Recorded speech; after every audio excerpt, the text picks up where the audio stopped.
اللهم علمنا ما ينفعنا وانفعنا بما علمتنا وزدنا علما وعملا يا أرحم الراحمين. اللهم اجعل اجتماعنا هذا اجتماعا مرحوما، واجعل تفرقنا من بعده تفرقا معصوما، ولا تجعل فينا ولا بيننا شقيا ولا محروما. ربنا لا تزغ قلوبنا بعد إذ هديتنا وهب لنا من لدنك رحمة إنك أنت الوهاب. أما بعد، فبسم الله وعلى بركة الله نبدأ فعاليات مناشط خيمتنا الدعوية لهذا العام. نبدأها وأمر ربنا كله لنا خير والحمد لله. أغاثنا الله تبارك وتعالى غيث المطر في بلادنا، ونسأله تبارك وتعالى أن يجعله مطر رحمة وغيث بركة، ونحتاج إلى أن نغيث قلوبنا. ولذلك يا أيها الأحبة، وبعد عصر هذا اليوم جاءنا من الغيث العميم الذي نسأل الله عز وجل أن يطرح فيه البركة الشيء الكثير الذي ربما أثر على واقعنا كما ترون، ولكنه أمر ربنا وكله لنا خير والحمد لله. ربما أثر هذا على بعض قضايانا وعلى بعض حضورنا وضيوفنا، ولكن أمر ربنا كله لنا خير كما ذكرت سابقا. أيها الأحبة، في بداية هذه المناشط لا يسعني إلا أن أرسل رسائل موجزة حتى لا أطيل في المقدمة ولا آخذ من كلام شيخنا شيئا. الرسالة الأولى التي أرسلها في هذا المقام هي في الحقيقة للداعم الأول الذي حظينا حقيقة بدعمه لهذه الخيمة في كافة مناشطها وفي كافة قضاياها وأمورها، بخطابات متعددة ومتنوعة موقعة باسمه شخصيا، ألا وهو أمير هذه المنطقة سمو الأمير فيصل ابن خالد ابن عبد العزيز، جزاه الله عن هذه الخيمة وعن أهل هذه المنطقة خيرا. فأمارة منطقة عسير هي الداعم الأول والرئيسي لنا في هذه المناشط، ولذا فلا يسعنا في هذا المقام إلا أن نقول جزاهم الله عنا كل خير، ونسأل الله تبارك وتعالى أن يجعل ذلك في موازين حسناته. أما الرسالة الثانية فهي لإخواننا في وزارة الشؤون الإسلامية وفي فرع الوزارة في منطقة عسير، فهم الذين أيضا هيئوا لنا السبل وساندونا وقاموا معنا في التهيئة لمثل هذا الأمر، فجزاهم الله خيرا. والرسالة الثالثة هي للعاملين في المكتب التعاوني للدعوة والإرشاد وتوعية الجاليات بأبها، الذين تولوا تنظيم كل صغيرة وكبيرة متعلقة بهذه الخيمة، بدءا من مجلس الإدارة مرورا بكافة العاملين في هذا المكتب، فجزاهم الله خيرا. ثم الشكر بعد ذلك موصول في رسالة رابعة إلى الذين دعمونا ممن ترونهم وترون أسماءهم على أيمانكم وعلى شمائلكم، دعموا مناشط هذه الخيمة وتحملوا تكاليفها، فأسأل الله تبارك وتعالى أن يكتب لهم عظيم الأجر وأن يجزيهم خيرا على ما قدموا وعلى ما بذلوا. ثم رسالة أيضا أخيرة أوجهها حقيقة من كل قلبي وبكل حرارة لإخوان الشباب الذين عملوا على التهيئة لهذه الخيمة بلجانها المتعددة التي وصلت إلى أكثر من 20 لجنة، سواء كانت رجالية أو نسائية، عمل فيها ما يقرب من 400 متطوع ومتطوعة، بذلوا الكثير من أوقاتهم ومن جهدهم ومن أعمالهم ومن أموالهم أيضا، فجزاهم الله خيرا. وقد قال الأول: فدت نفسي وما ملكت يميني شبابا صدقوا فيهم ظنوني. فأنتم الآن تتفيئون ظلال جهودهم وبذلهم وسهرهم وتعبهم حتى يخرج هذا العمل بمثل هذا الجهد، أسأل الله تبارك وتعالى أن يجعل ذلك في موازين الجميع وأن يجزي الجميع خيرا. وأرحب بكم أيها الأحبة مع مناشط هذه الخيمة التي ستبدأ فعالياتها من هذا اليوم وإلى اليوم 18 من هذا الشهر بإذن الله تبارك وتعالى، سواء كان هذا في خيمة الفعاليات الرئيسية هنا التي ربما سيوزع إن شاء الله بدءا من يوم غد عليكم مناشطها وبرامجها بكل شيء، أو سواء في الخيمة المجاورة وهي خيمة الأشبال من فلذات الأكباد، أو سواء في خيمة النشامة التي هي في المقدمة، أو سواء عند إخواننا في خيمة المعارض والتي تحتوي خيمتهم على 6 من المعارض، أو كان ذلك في خيمة التدريب التي ستشتمل على مجموعة كبيرة من الدورات التدريبية المجانية التي تكفل بها أهل هذه الخيمة مع المركز الريادي جزاهم الله خيرا ودعمتها مؤسسة الجميع الخيرية، أو سواء كان ذلك في خيمة هي كانت بمسمى أصدقاء البرنامج ثم سميت بخيمة شباب في شباب، وانتهاء بالخيمة الأخيرة هنا وهي خيمة إخواننا في دعوة الجاليات أيضا. كل هذه مناشط تفتح لكم أذرعها وترحب بكم من بعد عشاء هذه الليلة إن شاء الله، وإن كان هناك من نقص أو تقصير سيستكمل إن شاء الله بسبب ما اعترى من هذه الأحوال التي هي خير لنا إن شاء الله، فسيستكمل بعد ذلك أيضا بعض النقص والتقصير الذي اعترى ما جرى إعداده في هذه الليلة، إضافة إلى المناشط الأخرى الرياضية التي ستكون بدءا من يوم غد إن شاء الله أو من هذه الليلة، وهي في سواء كانت في كرة القدم أو كانت في اختراق الضاحية أو كانت في الفروسية التي أيضا ستقام بجوار ملاعب كرة القدم، وهذا كله في هذا القسم الرجالي. أما القسم النسائي فله مناشطه الخاصة وفعالياته التي لا تقل عن هذه الفعاليات التي ذكرتها بين أيديكم في هذا المكان. أسأل الله تبارك وتعالى أن يجزي القائمين على هذه الجهود خير الجزاء، وأن يجعل الجنة مثوانا وإياهم وإياكم، إنه ولي ذلك والقادر عليه. أيها الأحبة، باكورة مناشطنا لهذه الليلة وفي هذه الخيمة هي مع معالي الشيخ الدكتور سعد بن ناصر الشثري جزاه الله خيرا. تعريف مثلي لمثله تنكير، فهو معروف لديكم جميعا. أسأل الله تبارك وتعالى أن يسدد منه القول والعمل، وأن يصلح منا ومنه ومنكم جميعا الظاهر والباطن. حديثه إليكم في هذه الليلة عن موقف المسلم الشرعي من الصراع بين الحق والباطل، هذا هو موضوعه الذي سيتحدث فيه هذه الليلة. أسأل الله تبارك وتعالى أن يجزيه خيرا، فإنه إنما قدم لهذه المنطقة وتكبد المتاعب والمشاق على أعماله وأشغاله وارتباطاته العلمية والدعوية إلا ليفتتح مناشط خيمتنا في هذه الليلة وليلتقي بكم وبأمثالكم، فأسأل الله تبارك وتعالى أن يجزيه خير الجزاء، وأدع المجال له فهو فارس هذا الميدان في هذه الليلة، فليتفضل مشكورا مأجورا. الحمد لله رب العالمين، والصلاة والسلام على أشرف الأنبياء والمرسلين، أما بعد، فأرحب بكم إخواني، وأسأل الله جل وعلا أن يوفقنا وإياكم لخيري الدنيا والآخرة. وقف شاب ابن 14 سنة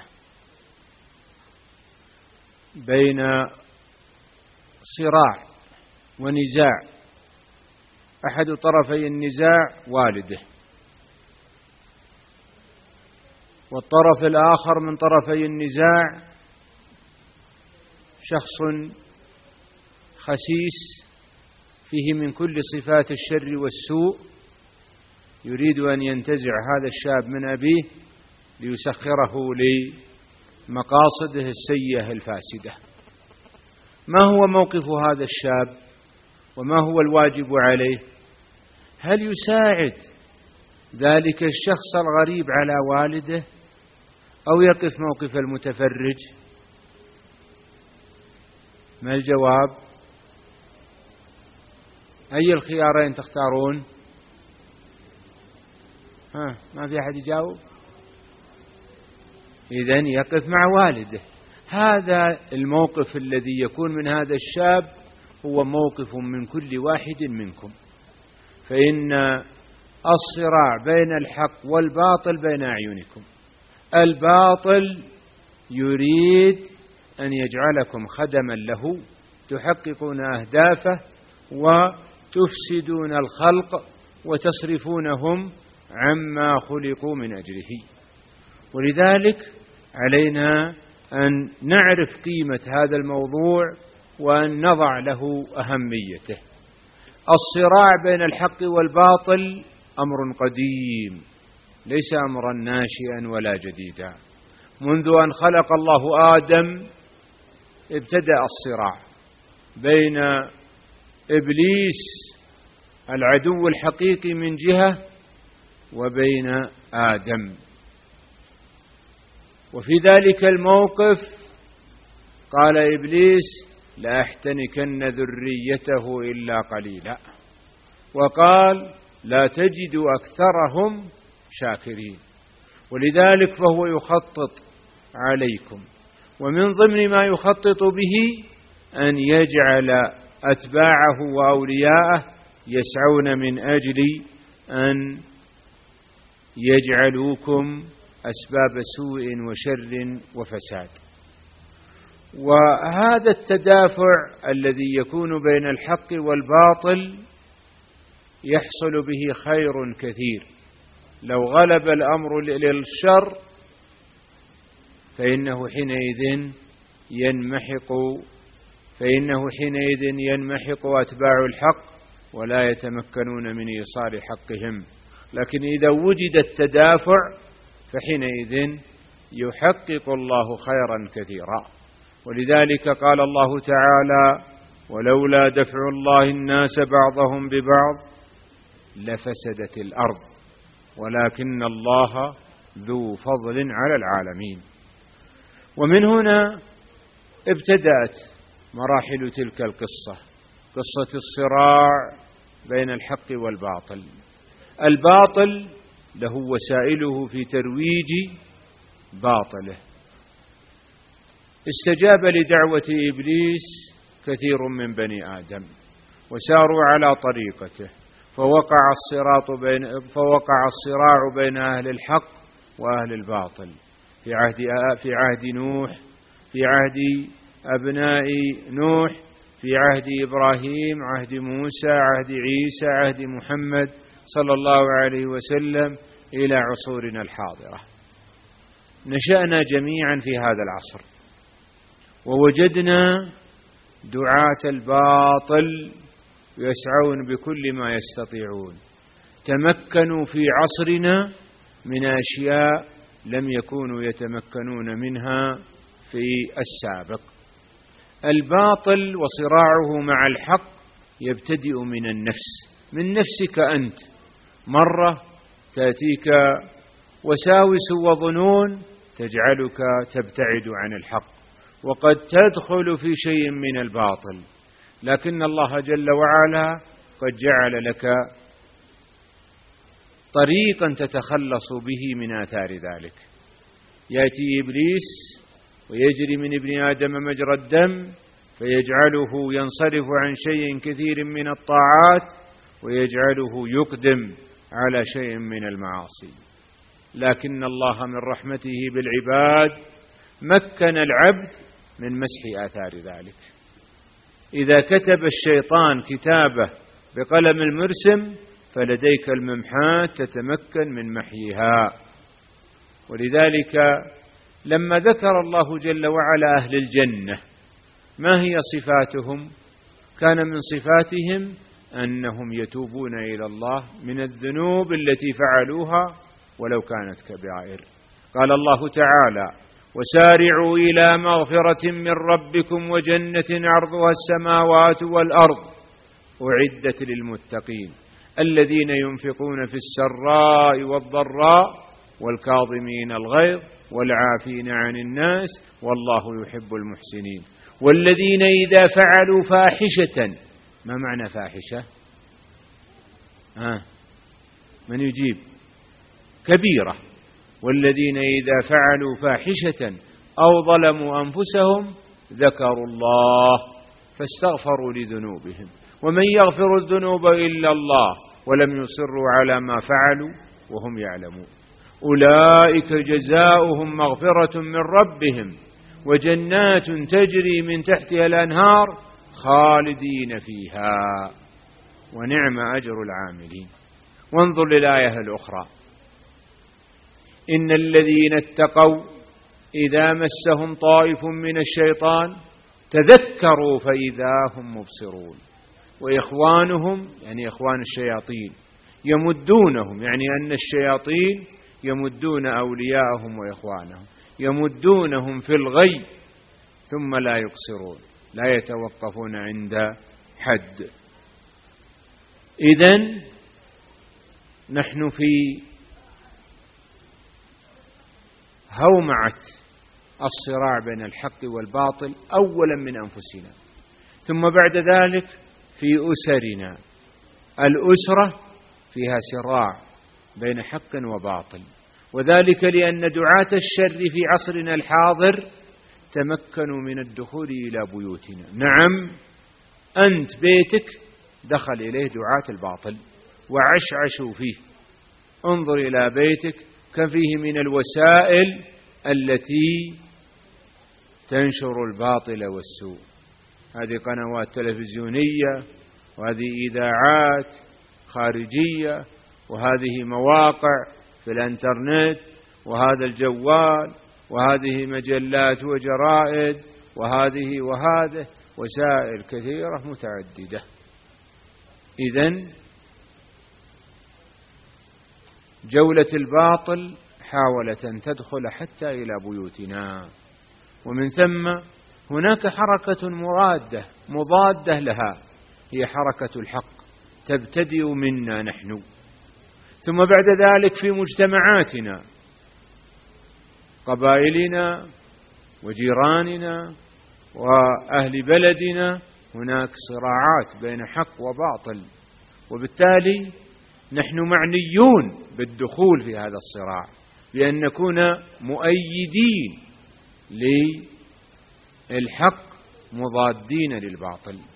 متى دخلنا في ذلك ترتب عليه أمور عظيمة: أجر كبير ونصر من الله، وأخرى تحبونها نصر من الله وفتح قريب.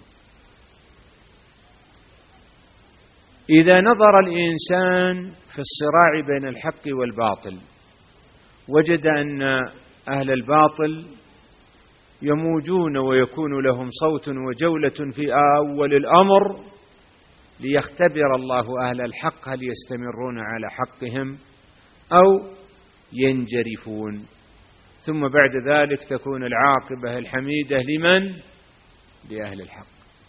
انظر، يأتون إلى النبي صلى الله عليه وسلم يعرضون عليه ما يشاء من ملك أو مال أو نساء أو من أجل أن يترك الحق الذي معه، جولة من جولات الباطل. لكن الحق انتصر. والله لو جعلوا الشمس في يميني والقمر في شمالي على أن أترك هذا الأمر ما تركته. ثم بعد ذلك في يوم الهجرة يخرج النبي صلى الله عليه وسلم يطارده أهل مكة، يقولون: من جاء به حيا أو ميتا فله 100 ناقة، ولمن جاء بصاحبه كذلك. يطارده سراقة بن مالك حتى لم يكن بينه وبينه شيء، ورد في الخبر أنه ساخت قوائم فرسه. ثم بعد ذلك يعده النبي صلى الله عليه وسلم في ذلك الموقف بسوار كسرى إن صح الخبر. لو تأتي أن تفكر في مثل هذه الواقعة تقول: شخص يطارد يريدون قتله، ليس وراءه جيوش ولا أسلحة، ثم بعد ذلك يكون طامعا في أن يكون سوار كسرى غنيمة له يهبها لمن يشاء. ثم بعد ذلك بعد 8 سنوات. كم سنة؟ 8 سنوات. يعود النبي صلى الله عليه وسلم إلى أولئك الذين طاردوه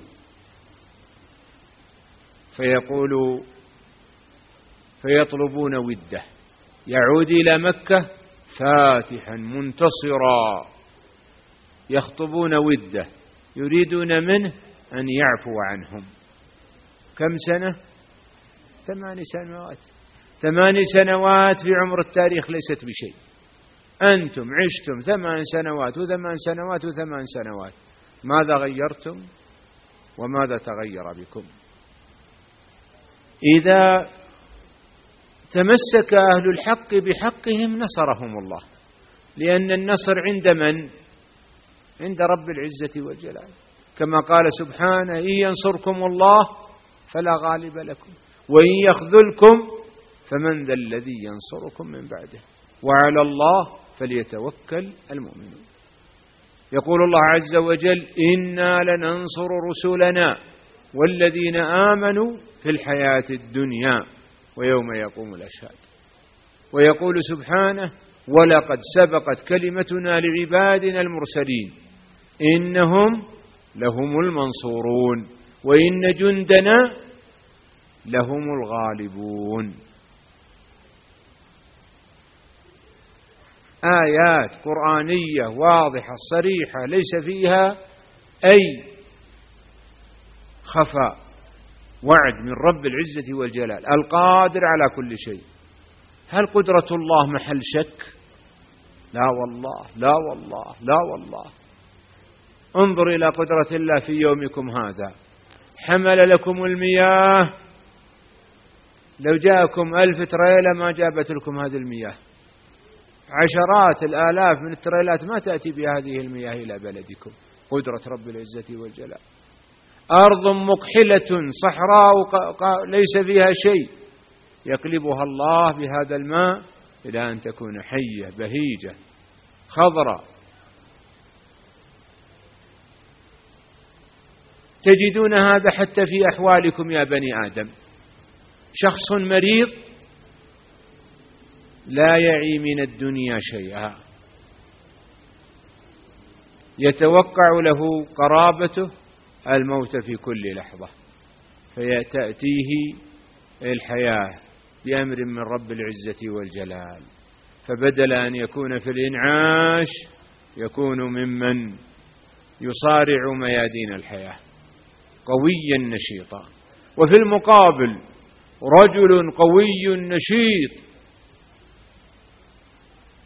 يأتيه الأمر الإلهي وهو جالس بسكتة دماغية، بسكتة قلبية أو جلطة دماغية، فتنهيه من هذه الحياة. من الذي فعل ذلك؟ القادر رب العزة والجلال. أليس ذلك القادر قادر على نصر المؤمنين؟ رب العزة والجلال ذكر أحوال الأمم السابقة، ذكر أحوال الأمم السابقة، كم من أمة وكم من قوم وكم من تواريخ تذكر بلغوا من القوة ما بلغوا، ثم بعد ذلك قدر الله عز وجل عليهم الهلاك فجاءهم في لحظات. انظر إلى قصة صحابة رسول الله صلى الله عليه وسلم بعد وفاته. في 10 سنوات يفتتح النبي صلى الله عليه وسلم هذه البلاد، ثم بعد ذلك يحارب أصحابه أكبر قوتين في العالم في ذلك اليوم، فارس والروم. جيش الروم 320,000، وجيش أهل الإسلام 40,000. لمن كانت الغلبة في اليرموك؟ كانت لأصحاب رسول الله صلى الله عليه وسلم وتابعيهم. شخص يقابل 8 أشخاص، ومع ذلك يقدر الله النصر له.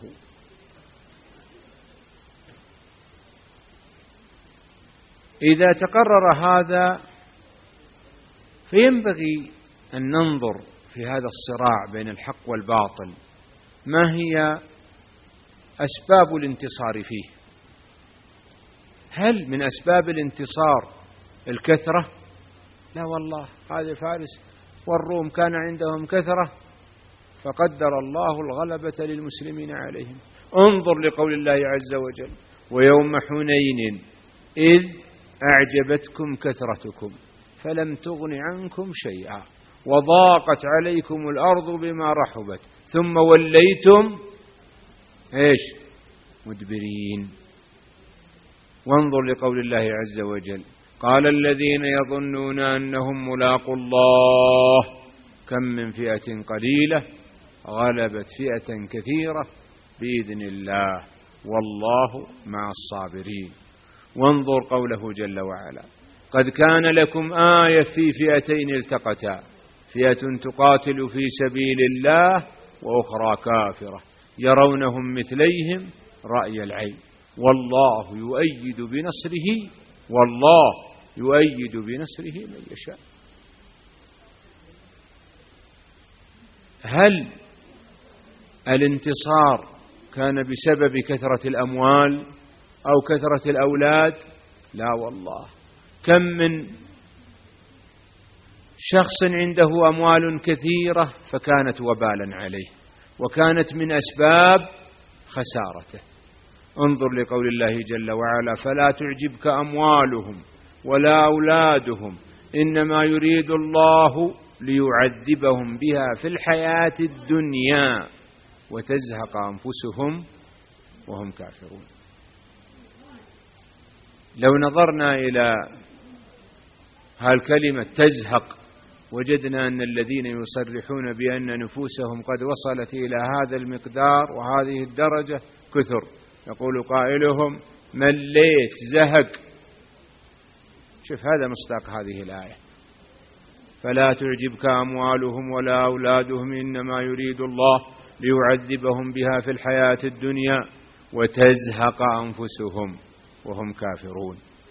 وانظر لقول الله جل وعلا مذكرا بأن المال والأولاد لا ينفعون صاحبها: إن الذين كفروا لن تغني عنهم أموالهم ولا أولادهم من الله شيئا وأولئك هم وقود النار.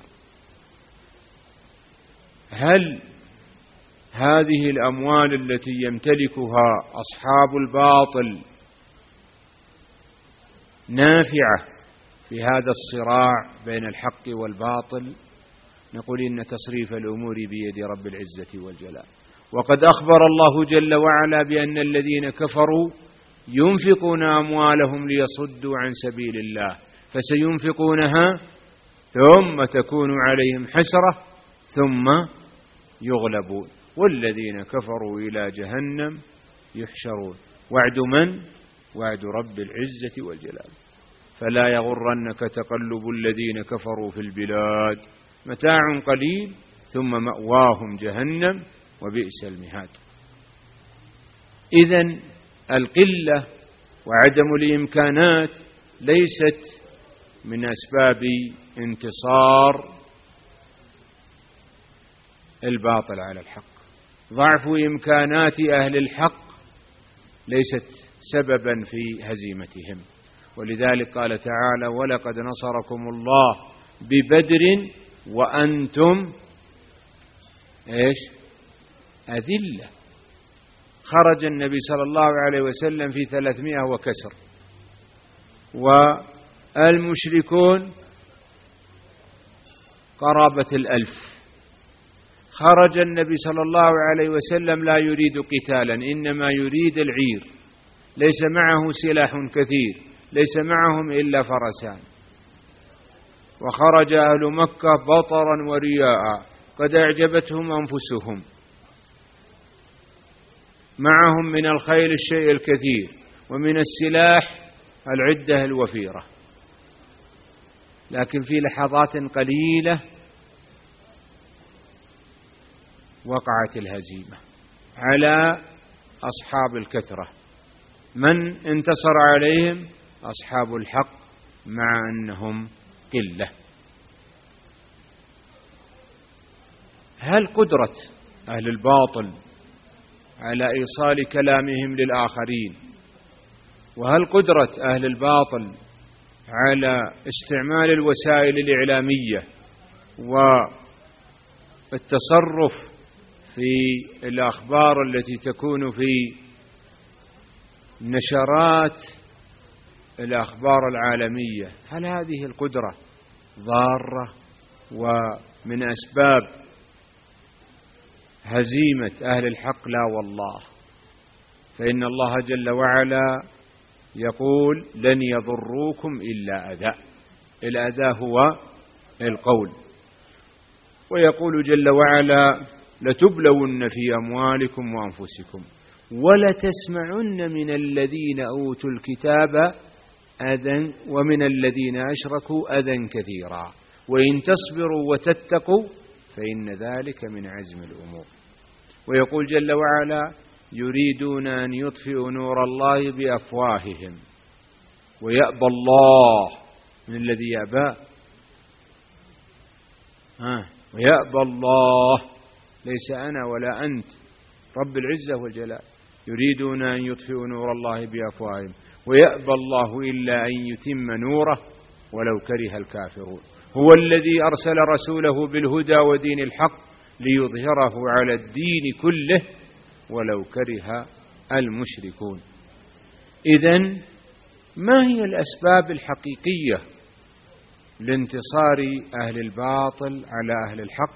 هو ذنوب أهل الحق، نعم ذنوبهم ومعاصيهم. أهل الباطل يريدون استمرار السوء والشر بأهل الحق، يريدون إشعال الحرب في كل وقت، كلما أوقدوا نارا للحرب أطفأها الله ويسعون في الأرض فسادا والله لا يحب المفسدين. ولكن أهل الحق إذا تمسكوا بدينهم فإن الله يعصمهم من شر أعدائهم، فإن الله يقول وما أصابكم من مصيبة فبما كسبت أيديكم، بسبب ذنوبكم. ويقول رب العزة والجلال أولما أصابتكم مصيبة قد أصبتم مثليها قلتم أن هذا، يقوله لمن؟ للصحابة. أولما أصابتكم مصيبة في يوم أحد قلتم أن هذا، أولما أصابتكم مصيبة قد أصبتم مثليها قلتم أن هذا، قل هو من عند أنفسكم أنتم السبب إن الله على كل شيء قدير. كيف؟ بذنوبكم ومعاصيكم. ومن هنا فالصراع بين الحق والباطل مستمر، ونحن أفراد من هذا الصراع لا بد أن ندخل فيه، ولا بد أن نكون من معاوني الحق، كل منا بما يستطيع، وكل منا على حسب قدرته وطاقته، وبكل ما يتمكن من الوصول إليه من دوائر الصراع بين الحق والباطل. إنسان يشارك بكلمة، وإنسان يشارك بكتبة بكتابة، وإنسان يشارك بعمل ببدن إلى غير ذلك من أنواع المشاركات. ولا يحقرن أحد منكم شيئا من أعماله، ما يقول أنا وش بيجي لي، لا، إذا عملت وبارك الله في عملك كان له أعظم التأثير، وإذا تهاونت وقصرت فحينئذ إنما تضر نفسك، لأن الله جل وعلا قد تكفل بإبقاء دينه، فإن قمت أنت به وإن قمنا نحن به، وإلا فسيأتي بقوم آخرين. من أعظم الأسباب التي نتمكن بها بإذن الله من قهر الباطل وأصحابه أن تعتمد قلوبنا على الله. أنت اعتمد بقلبك على الله. إذا اعتمد قلبك على الله فحينئذ أبشر بالخير وأبشر بالرزق وأبشر بالنصر، هذا وعد من رب العزة والجلال. قال تعالى: والله أعلم بأعدائكم وكفى بالله وليا وكفى بالله نصيرا. ويقول جل وعلا: وإن تولوا، يعني أعداء الإسلام، عن الدخول في الإسلام واستمروا في محاربتهم لأهل الإسلام، وإن تولوا فاعلموا أن الله مولاكم، نعم المولى ونعم النصير. والله لو نصرك الله لما وقف أحد في سبيلك أو في طريقك.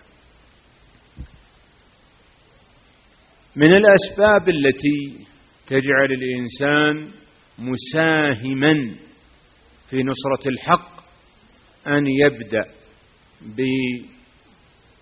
بتصحيح نفسه، أن تصحح نفسك حتى تكون مساهما في محاربة الباطل وفي نصرة الحق. كيف تصحح نفسك؟ أولا تلاحظ إيمانك، تلاحظ الإيمان يزيد وينقص، يزيد بالطاعات وينقص بالمعاصي، فلا بد من زيادته حتى تكون بذلك مساهما في هذا الصراع. يقول تعالى: ولا تهنوا ولا تحزنوا وأنتم الأعلون إن كنتم مؤمنين. فمتى استجبنا لإيماننا وامتثلناه فحينئذ سيجعلنا الله جل وعلا الأعلين. وأيضا من الأسباب المؤدية إلى انتصار أهل الحق اجتماع أهل الحق وتآلفهم وعدم تنازعهم. ولذلك قال تعالى: ولا تنازعوا فتفشلوا وتذهب ريحكم. من أين تذهب الريح؟ بسبب التنازع والاختلاف والشقاق. وقد بين الله جل وعلا أن الشقاق والنزاع من أكبر الأسباب المؤدية إلى خسارة وهزيمة أهل الحق.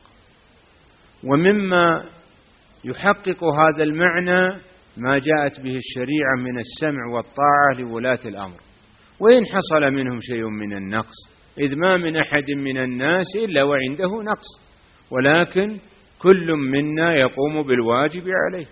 يقول النبي صلى الله عليه وسلم: من رأى من أميره شيئا يكرهه فليصبر، فإن من خرج عن الطاعة قيد شبر فمات فميتته جاهلية.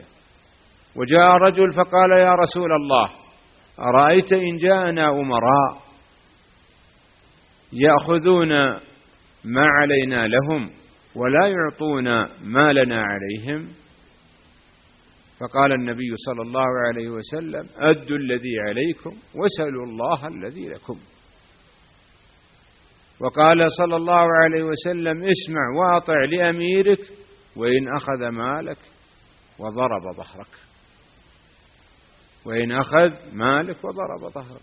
فمتى كان أهل الإسلام على طريقة واحدة مجتمعين لم يضرهم عدوهم.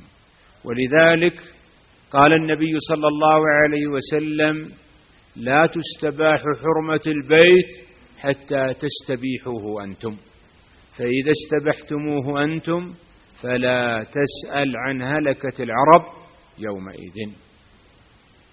وجاء في الحديث الآخر أن النبي صلى الله عليه وسلم قال: إني سألت ربي ثلاثة فأعطاني 2 ومنعني 3.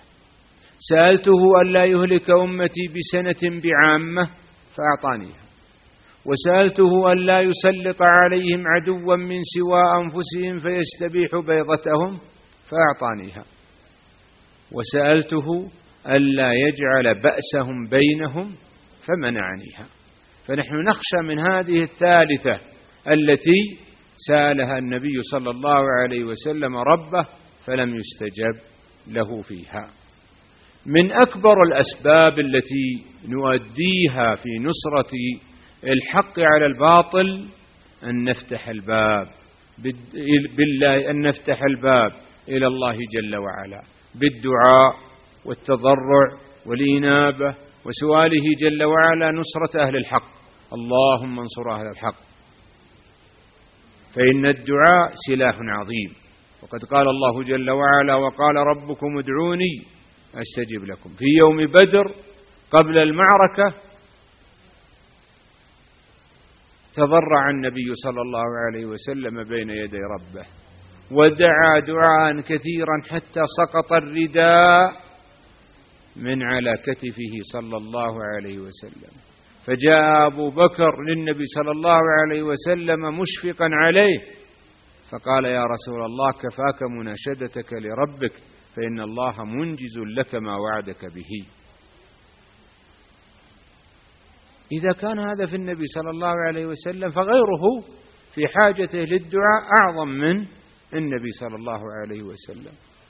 وانظر لقول الله جل وعلا: ولما برزوا لجالوت وجنوده قالوا ربنا أفرغ علينا صبرا وثبت أقدامنا وانصرنا على القوم الكافرين. النتيجة: فهزموهم بإذن الله. الآيات. إذن الفاء هذه للتعقيب وللسببية، لما دعوا ربهم مكنهم الله من الانتصار على أعدائهم. وقال تعالى: وكأي من نبي قاتل معه ربيون كثير فما وهنوا، يعني ما ضعفوا، فما وهنوا لما أصابهم في سبيل الله وما ضعفوا وما استكانوا والله يحب الصابرين. وما كان قولهم إلا أن قالوا ربنا اغفر لنا ذنوبنا، لأنهم عرفوا أنهم إنما أصيبوا من ذنوبهم. ربنا اغفر لنا ذنوبنا وإسرافنا في أمرنا وثبت أقدامنا وانصرنا على القوم الكافرين. فآتاهم الله ثواب الدنيا وحسن ثواب الآخرة والله يحب المحسنين. وأيضا من الأسباب المؤدية إلى أو من الطرق التي يتمكن بها المسلم من نصرة الحق والقيام معه الدعوة إلى الله عز وجل. قبل أن أذكر ما يتعلق بالدعوة أذكر قوله عز وجل في الدعاء: إذ تستغيثون ربكم فاستجاب لكم. تستغيثون، انظر كلمة تستغيثون. إذ تستغيثون ربكم فاستجاب لكم أني ممدكم ب1000 من الملائكة مردفين وما جعله الله إلا بشرى ولتطمئن به قلوبكم وما النصر إلا من عند الله، وإلى آخر الآيات. ذكرت من الطرق التي يتمكن بها الإنسان من نصرة الحق أن يبذل كل واحد منا جهده في الدعوة إلى الله. الدعوة إلى الله أكبر سلاح نتمكن به من صد الباطل وأهله. وأعظم الدعوة إلى الله بيان أحكام الشريعة وتعريف الناس بمحاسن هذا الدين، فإن أهل الباطل يحاولون أن يكتموا الحق ويحاولون أن يشوهوا صورة الحق ويحاولون أن يجعلوا الحق بصورة مزرية وألفاظ سيئة ليجتنبه الناس. فلو تمكنا من إظهار هذا الحق وبيانه لانقاد الناس كلهم للحق واستجابوا لداعيه. ومن هنا جاءت النصوص بالأمر بالدعوة إلى الله: كنتم خير أمة أخرجت للناس تأمرون بالمعروف وتنهون عن المنكر وتؤمنون بالله ولتكن منكم أمة يدعون إلى الخير ويأمرون بالمعروف وينهون عن المنكر وأولئك هم المفلحون. يقول الله عز وجل: فلما نسوا ما ذكروا به أنجينا الذين ينهون عن السوء وأخذنا الذين ظلموا بعذاب بئيس بما كانوا يفسقون. كذلك عندما نزرع خلق الصبر في الأمة ونجعل الناس يحتملون ما يرد إليهم ويصبرون عليه نكون بذلك قد ساهمنا في نصرة الحق ضد الباطل. فإن الله جل وعلا يقول: يا أيها الذين آمنوا استعينوا بالصبر والصلاة إن الله مع الصابرين. يقول الله جل وعلا عن موسى: قال موسى لقومه استعينوا بالله واصبروا إن الأرض لله يورثها من يشاء من عباده والعاقبة للمتقين. أيضا من أعظم الأسباب المؤدية لانتصار الحق ومن أعظم الوسائل والطرق في أن نجعل الحق ينتصر أن نسعى بكل ما نستطيع لتصحيح النيات، لنجعل الناس يقصدون الآخرة. إشكاليتنا اليوم أن أكثر الناس نظرتهم وأعينهم بين أقدامهم، لا يرون مستقبلهم الحقيقي، ولا يلتفتون إلى تلك الدار الآخرة التي سيبقون فيها أبد الآباد. من كان يريد ثواب الدنيا فعند الله ثواب الدنيا والآخرة وكان الله سميعا بصيرا. من أعظم الأسباب المؤدية لانتصار الحق عدم مساعدة أهل الباطل على باطلهم بأي شيء، بحيث نترك مظاهرتهم على نشر الباطل، فإن هذا من أكبر الوسائل لنصرة الحق. قال الله جل وعلا: يا أيها الذين آمنوا لا تتخذوا بطانة من دونكم لا يألونكم خبالا ودوا ما عنتم قد بدت البغضاء من أفواههم وما تخفي صدورهم أكبر قد بينا لكم الآيات إن كنتم تعقلون. ويقول سبحانه: يا أيها الذين آمنوا لا تتخذوا اليهود والنصارى أولياء بعضهم أولياء بعض ومن يتولهم منكم فأولئك هم الظالمون. ثم قال بعدها: فترى الذين في قلوبهم مرض القلوب أهل النفاق وأهل الشبهات، فترى الذين في قلوبهم مرض يسارعون فيهم، يبادرون إليهم بسرعة ويساعدونهم على باطلهم. فترى الذين في قلوبهم مرض يسارعون فيهم يقولون نخشى أن تصيبنا دائرة فعسى الله أن يأتي بالفتح أو أمر من عنده فيصبحوا على ما سروا في أنفسهم نادمين. انظر لهذه الآية التي تبين من سببا من أكبر الأسباب المؤدي إلى جعل الإنسان يخسر الدنيا والآخرة. قال تعالى: وإن يتولوا، يعني الذين لا يستجيبون لدعوة الحق. يقول جل وعلا: وإن يتولوا يعذبهم الله عذابا أليما وإن يتولوا يعذبهم الله عذابا أليما في الدنيا والآخرة وما لهم في الأرض من ولي ولا نصير. قد يقول قائل: نجد أن أهل الحق يصابون بمصائب وأن أهل الباطل لا يصابون بمثل تلك المصائب، فهل هذا معناه أنهم على حق أو أن أهل الباطل غير منصورين من الله عز وجل وأن الثواب في الآخرة فقط؟ نقول لا والله، لكن المنافق والكافر تؤخر عليه المصيبة بحيث تجمع عليه فتؤتى به مرة واحدة فتكسر عنقه، بينما أهل الحق كلما عملوا شيئا من الذنوب جاءتهم المصيبة في الحال فكانت مصيبة خفيفة.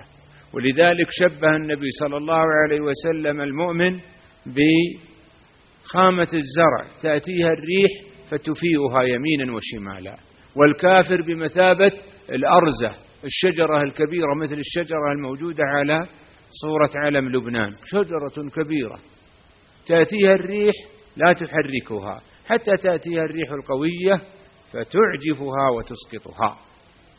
ومن هنا فهذه المصائب لا تؤثر في نفسيات المؤمنين ولا تقلل من نفسية الإنسان. فالنبي صلى الله عليه وسلم أصيب بما أصيب به، أوذي في الله، وضع حتى سل الجزور على ظهره وهو ساجد، بحث عنه ولكن نجاه الله جل وعلا منه. وإن يمسسكم قرح فقد مس القوم قرح مثله وتلك الأيام إن يمسسكم قرح فقد مس القوم قرح مثله وتلك الأيام نداولها بين الناس وليعلم الله الذين آمنوا ويتخذ منكم شهداء والله لا يحب الظالمين. ويقول جل وعلا في كتابه الذين استجابوا لله والرسول من بعد ما أصابهم القرح للذين أحسنوا منهم واتقوا أجر عظيم. أصابهم القرح تلك المصائب التي أصيبوا بها من هزيمة في يوم أحد. يقول جل وعلا ما كان الله ليذر المؤمنين على ما أنتم عليه حتى يميز الخبيث من الطيب. لا بد أن تنزل بنا شيء من المصائب ليفترق الناس وتختلف درجاتهم، لكن المؤمن إذا جاءه شيء من هذه المصائب أناب إلى ربه وعلم أنها بسبب ذنبه فلولا إذ جاءهم بأسنا تضرعوا. يقول الله عز وجل إن تصبك حسنة تسؤهم وإن تصبك مصيبة يقول يعني المنافقين يقول قد أخذنا أمرنا من قبل ويتولوا وهم فرحون قل لن يصيبنا إلا ما كتب الله لنا هو مولانا وعلى الله فليتوكل المؤمنون. قل هل تربصون بنا إلا إحدى الحسنيين إما نصر أو شهادة يعقبها جنة الخلد. قل هل تربصون بنا إلا إحدى الحسنيين ونحن نتربص بكم أن يصيبكم الله بعذاب من عنده أو بأيدينا فتربصوا إنا معكم متربصون. النقطة الأولى التي يتم بها انتصار الحق على الباطل تبدأ بإذن الله منك من كل واحد منا.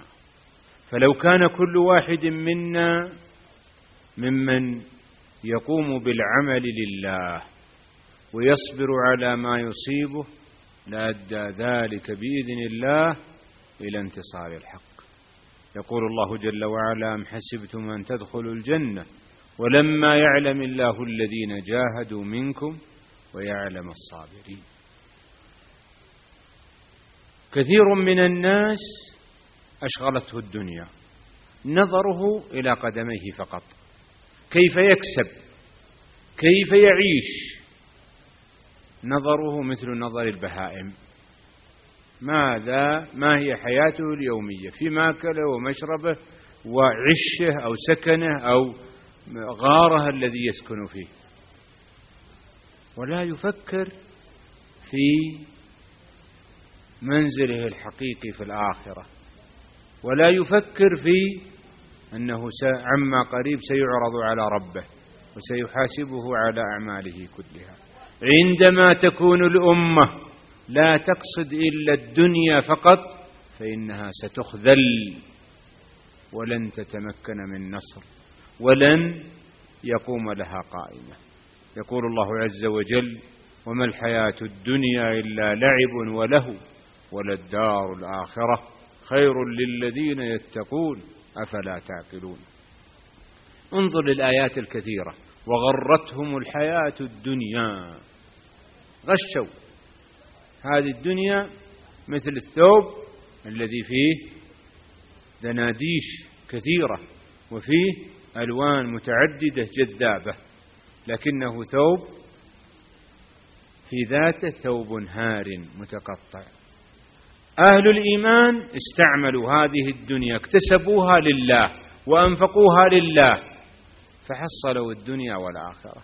قل من حرم زينة الله التي أخرج لعباده والطيبات من الرزق قل هي للذين آمنوا في الحياة الدنيا خالصة يوم القيامة ولو أن أهل القرى آمنوا واتقوا لفتحنا عليهم بركات من السماء والأرض. ومن أسباب نصرة الباطل وأهل الباطل أن كثيرا من الناس من أتباع كل ناعق. عندما يجد مقالة في جريدة يصدقها، لا يفكر في حقيقتها ولا يقارنها بما يقابلها ويضادها. عندما يسمع خبرا في قناة تلفزيونية مباشرة كأنها اليقين العيان وكأنها الحق الذي لا يرد إليه باطل،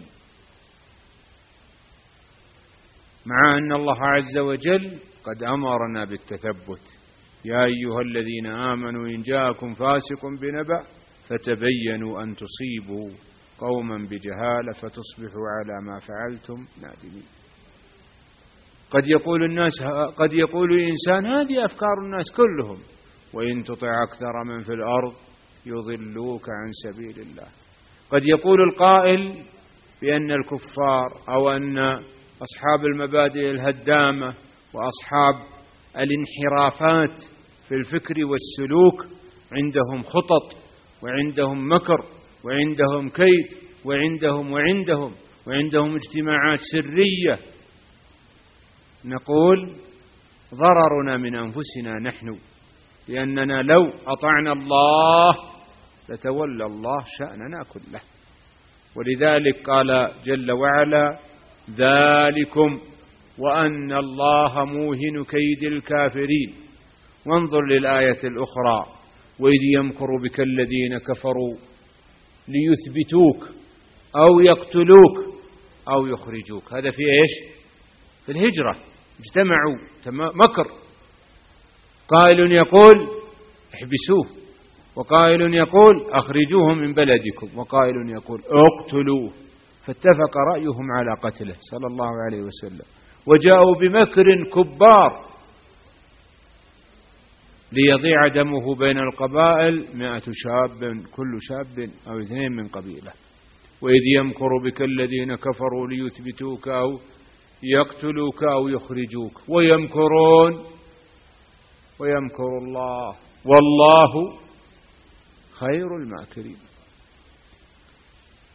ذكر الله جل وعلا عن خداع الكفار فقال: وإن يريدوا أن يخدعوك فإن حسبك الله هو الذي أيدك بنصره وبالمؤمنين وألف بين قلوبهم لو أنفقت ما في الأرض جميعا ما ألفت بين قلوبهم ولكن الله ألف بينهم. ذي منح من رب العزة والجلال. وفي الآية التي تليها: وإن يريدوا خيانتك فقد خانوا الله من قبل فأمكن منهم والله عليم حكيم.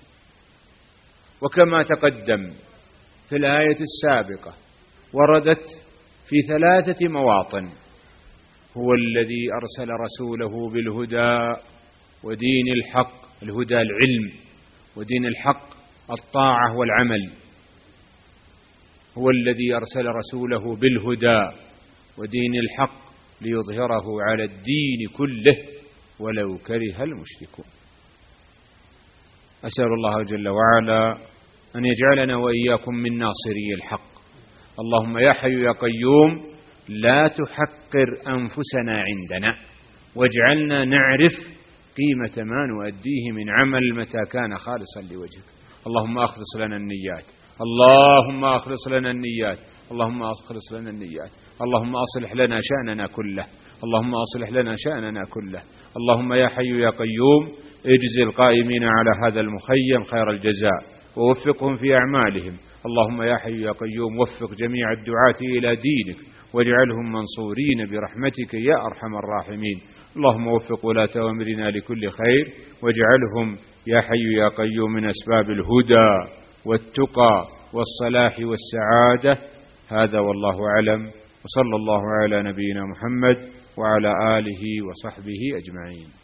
شكر الله لمعالي الشيخ، وأسأل الله جل في علاه أن يجعل له بكل حرف نطق به في هذا المقام حسنة، وأن يرفعه بذلك درجات. ونقول: لقد وقع هذا الكلام على قلوبنا وقعا حسنا فأمتع ونفع بإذن الله عز وجل. فشكر الله له ثانية وثالثة. ولعلنا في بعض الوقت أن نطرح على معاليه شيئا من أسئلتكم بارك الله فيكم. هذا سائل يقول: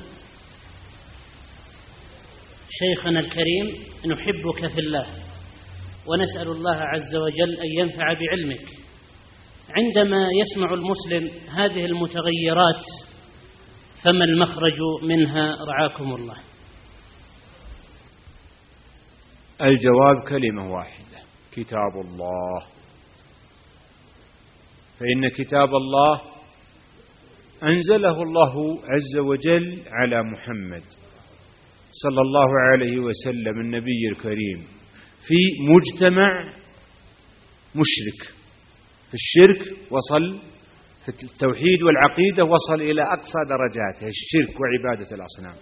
في مجتمع عندهم التفسخ. أنتم تعرفون أن السفور هذا ليس شيئا جديدا، ولذلك قال تعالى: ولا تبرجن تبرج الجاهلية الأولى. كانوا في الحرم على الكعبة يطوفون عراة، ليس على الواحد منهم سلك واحد، فرجه يظهر، حتى أن امرأة وضعت يدها على فرجها وتقول: اليوم يبدو بعضه أو كله، فما بدا منه فلا أحله. ولذلك جاءت الآية في كتاب الله عز وجل: يا بني آدم لا يفتننكم الشيطان كما أخرج أبويكم من الجنة ينزع عنهما لباسهما ليريهما سواتهما إنه يراكم هو وقبيله من حيث لا ترونهم إنا جعلنا الشياطين أولياء للذين لا يؤمنون. وإذا فعلوا فاحشة، ما معنى فاحشة؟ تفسخ، عدم اللباس. وإذا فعلوا فاحشة قالوا وجدنا عليها آباءنا والله أمرنا بها قل إن الله لا يأمر بالفحشاء أتقولون على الله ما لا تعلمون. ثم نزلت ثم الآية اللي بعده: يا بني آدم خذوا زينتكم عند كل مسجد. ومن هنا فلما فتح النبي صلى الله عليه وسلم مكة قال بعث مناديه ينادي: لا يطوف بالبيت بعد اليوم عريان. إذن هذا المكر وهذه المتغيرات جاء للعالم شيء أشنع منها وأسوأ. قال: يعذبون الناس أو يكرهونهم على المعصية. قلنا في ذلك العهد أعظم: ألم تسمعوا بقصة بلال وقوله أحد أحد؟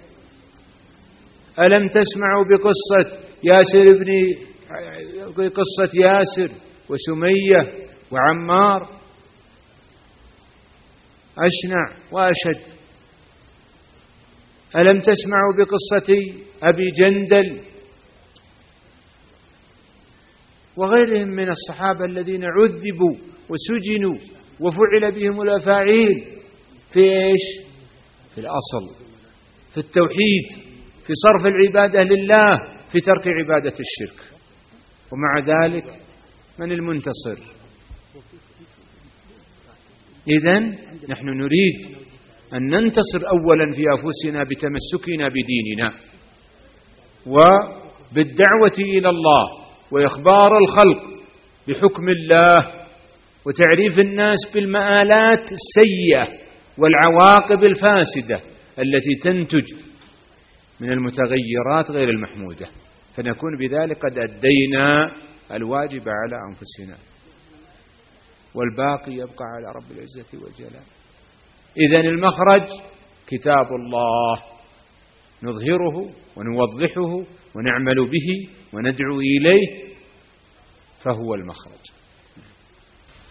سائل يقول: العلماء نور وهداية للأمة ودليل طريق لهم إلى الخير، فما توجيهك لمن حمل هذا العلم حفظكم الله؟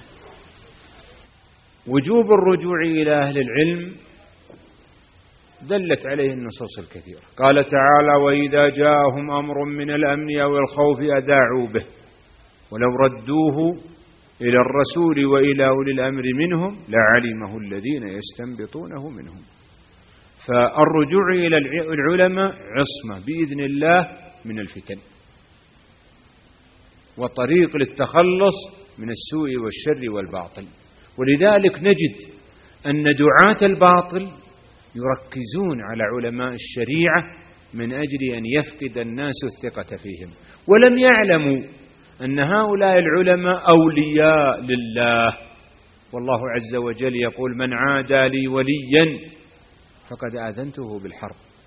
وأن هؤلاء العلماء هم الدعاة إلى الله، وهم القائمون بشريعته، وهم المطبقون لأمره، وهم الممتثلون العاملون بالكتاب والسنة، يعملون بالواجبات والنوافل.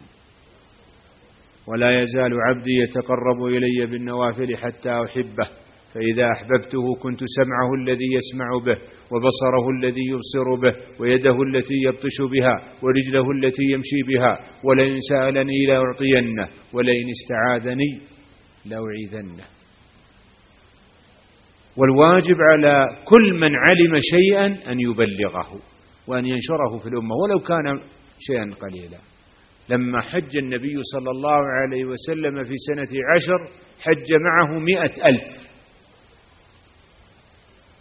خاطبه النبي صلى الله عليه وسلم جميعا لم يترك واحدا منهم، قال: بلغوا عني ولو آية. إذا عرفت معلومة وعرفت صحة نسبتها إلى الشرع فتقرب إلى الله بتبليغها، تكون من الدعاة. فالدعوة إلى الله ليست خاصة بالعلماء، ولذلك قال الله جل وعلا: قل هذه سبيلي أدعو إلى الله على بصيرة أنا ومن اتبعني. فكل من كان تابعا لهذا النبي الكريم فهو يسير على طريقته في الدعوة إلى الله.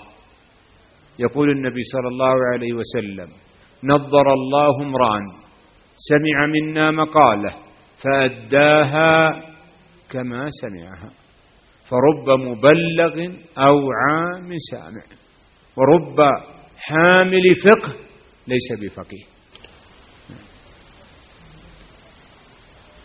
شيخنا الحبيب، كثرت الأسئلة حول الفتوى وما يتعلق بها، هل من ضوابط، لا سيما وقد كثر المفتون وظهر بعض الفتاوى الشاذة رعاكم الله؟ دين الله واحد، دين الله واحد، والحق في أحد الأقوال، وما عدا فهو باطل. والزلل يقع من الناس جميعا، حتى العالم قد يقع في زلة، يفتى بعشرات الألوف من الفتاوى فأخطأ في واحدة، هذا ليس بمستغرب، ليس بمعصوم. وحينئذ لا ينبغي أن نعول على ذلك الزلل الذي وقع من ذلك العالم. ورد في الخبر: اتقوا زلة العالم فإنه يزل بها عالم. ومن هنا إذا زل عالم من العلماء وخالف بقية العلماء ورد عليه أكثرية العلماء تشككنا في فتوى ذلك العالم مهما بلغ، وبالتالي لم نعول عليها ولم نعمل بها، ولا تكون سبب فتنة للناس. اختلف الصحابة في فتاوى، ووجد من بعض الصحابة من أفتى في مسائل هو مخطئ فيها وهو صحابي، فرد عليه بقية الصحابة، هذا ليس بمستغرب. ولكن يحفظ الإنسان لسانه من الكلام في هؤلاء، فهم علماء وإن أخطأوا، ويحذر الإنسان من أن يأتي الله بذنب الغيبة لعالم من العلماء. ولكن ينبغي أن يفرق بين من هو عالم ومن ليس بعالم. عندنا في وسائل الإعلام الآن قنوات كثيرة يأتون بمن هب ودب يفتون، مرة يأتون بمذيع يفتي، حتى وصل الحال ببعضهم أنه يأتي بممثلة من الممثلات فتفتي. وحينئذ لا بد من التمييز بين من هو عالم ومن ليس بعالم. من الذي يستند إلى آيات القرآن وأحاديث النبي صلى الله عليه وسلم؟ هناك طرائق لمعرفة العلماء: إما نعرف العالم بأن العلماء يرجعون إليه ويسألونه، أو نعرف العالم بأن العلماء يحيلون إليه، ارجع إلى العالم فلان واسأله.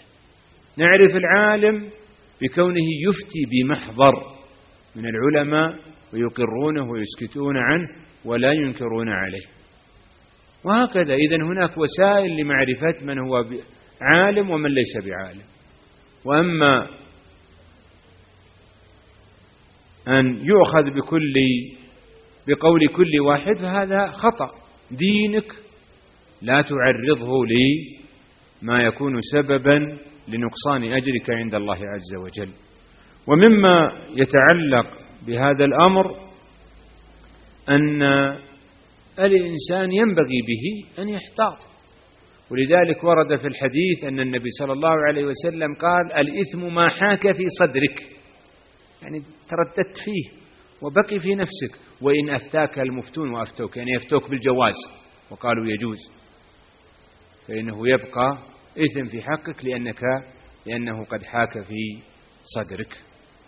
ولذلك قال النبي صلى الله عليه وسلم: من اتقى الشبهات فقد استبرأ لدينه وعرضه.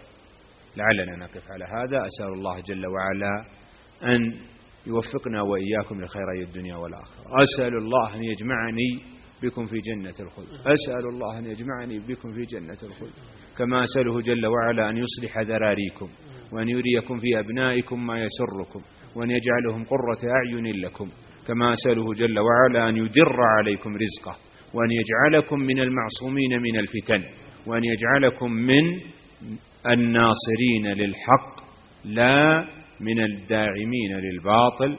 هذا والله أعلم، وصلى الله على نبينا محمد وعلى آله وصحبه أجمعين.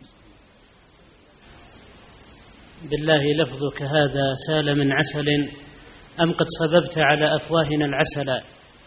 رفع الله قدرك وأعلى منزلتك وجزاك عنا وعن المسلمين خيرا.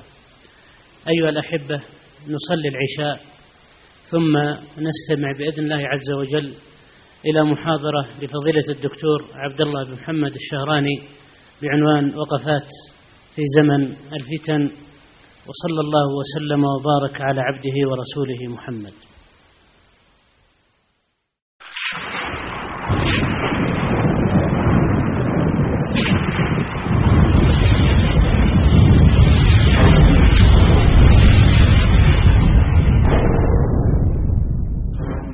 أبها السياحية، أبها الدعوية، أبها السياحية، أبها الدعوية، سياحية دعوية حيوية نوعية، سياحية دعوية حيوية نوعية. أبها الدعوية تدعوكم كل عشية بمناشطها الحيوية وبرامجها النوعية.